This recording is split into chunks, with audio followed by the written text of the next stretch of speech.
ওখানে বড় বড় নেতারা থাকবে। হ্যালো গাইস, এই দেখুন ওই মঞ্চ, ওখানে প্লেয়াররা থাকবে, ওখানে বড় বড় নেতারা থাকবে, আর ওখানে একটি মঞ্চ আছে, ওখানে প্লেয়াররা থাকবে।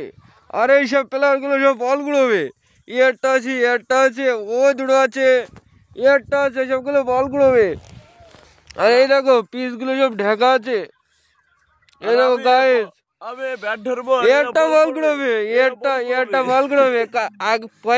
পয়লা ম্যাচে 30টা ক্যাচ উনি হাতে ফেলিয়েছেন, কিন্তু একটিও আটকাতে পারেননি। একটি কলমের আশায় তিনি 30টা ক্যাচ হাতে ধরেছে, কিন্তু একটি ক্যাচও তিনি তালুবন্দি করতে পারেননি।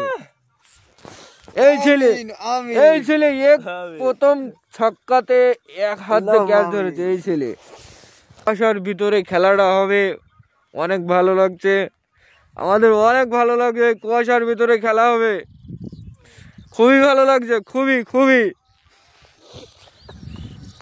যাই হোক গাইস, আর কথা বাড়াবো না। এই শীতটিতে অনেক খারাপ লাগছে, অনেক ভালো লাগছে। এই বলে সংক্ষিপ্ত বক্তব্য এখানেই শেষ করছি। আসসালামু আলাইকুম ওয়া রাহমাতুল্লাহ। আমিন।